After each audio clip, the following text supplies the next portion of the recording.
I'm ready. I'm ready. Is everyone ready? Frank! No, I'm Chapter 1. Norman. Frank was only ever sent to the headmaster's office to get whacked.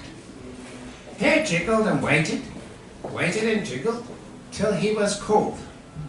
Frank, get in here. Frank clenched, walked in and dropped his pants. What are you doing, Frank? Pull those up and sit down. A confused Frank wrestled his trousers back on and sat down. Have you done something I should know about, Frank? Frank shook his head.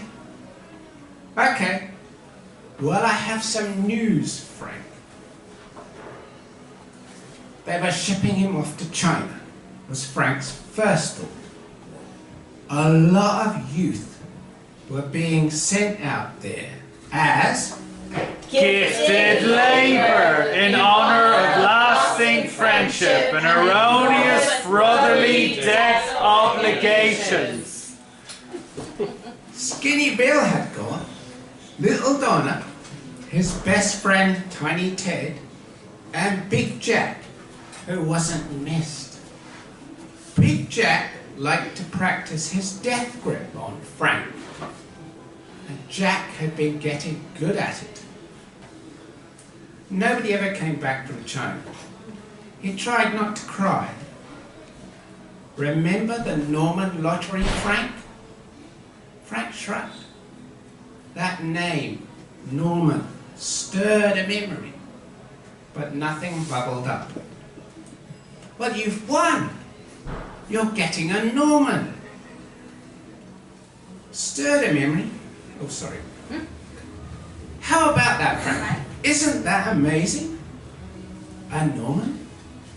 I've won a Norman? What's a Norman? The headmaster sighed.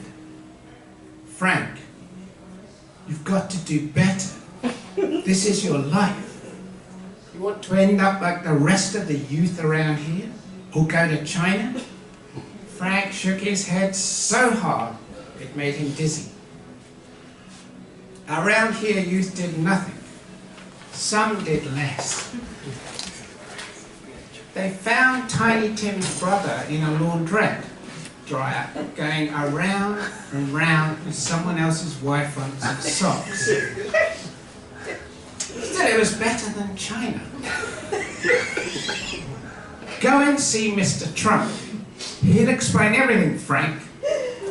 You're really lucky. Please don't fuck this up. Mr. Trunk, the careers counsellor. No one saw Mr. Trunk, not anymore. Mr. Trunk's terminal was housed in the counsellor's cupboard under the stairs. Frank made his way down, squeezed inside and sat.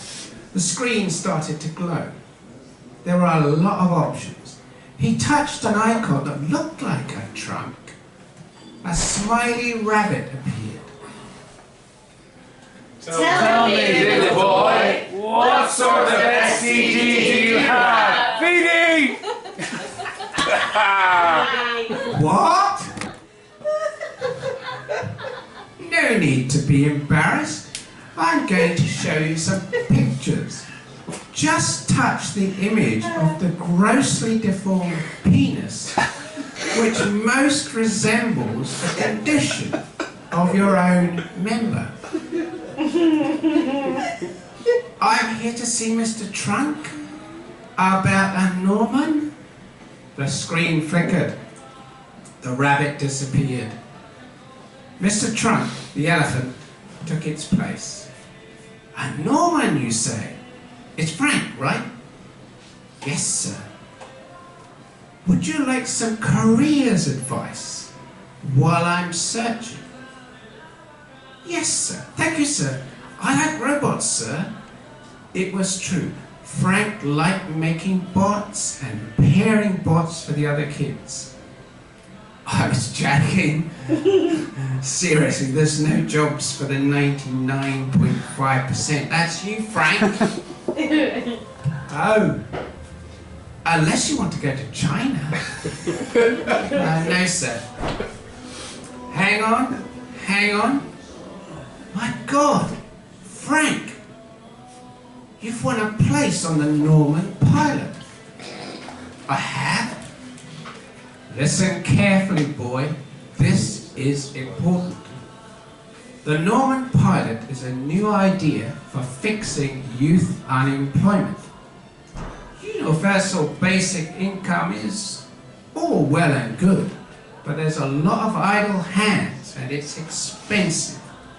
You'll get a Norman, it'll get a job, you'll get paid more than the basic income. Keep Norman up to date, invest in upgrades, you'll get paid more, maybe buy another Norman someday. Got it? Yes, sir, Frank lied.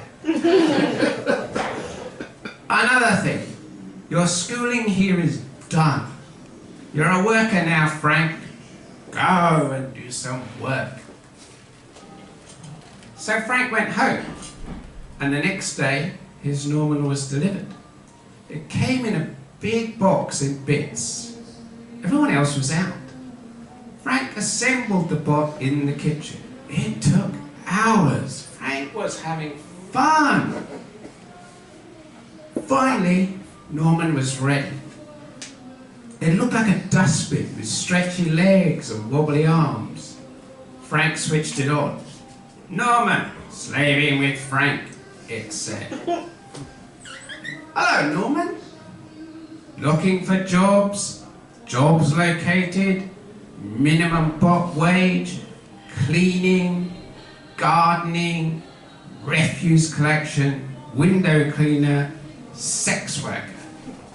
Preference? Window cleaner sounds fun.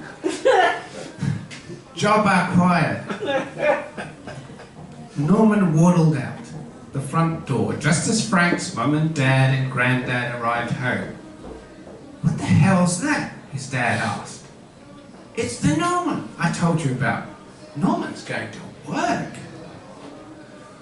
That night, while Norman was recharging, Frank studied the Norman manual and worked out a plan.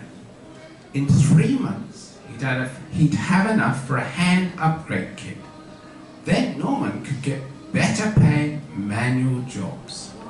In a year, he'd have enough to upgrade Norman's AI personality.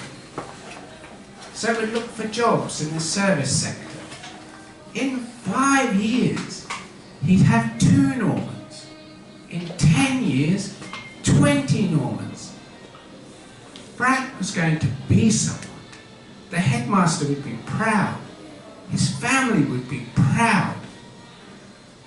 One day, not long after, Norman left the house for a job and didn't come back. It was the day youth all over the country started burning and smashing every bot they could find. He never saw Norman again. Frank was disappointed. The oldies didn't like what youth were doing. Anyway, he was working. He'd been called up. A second intergenerational war had kicked off.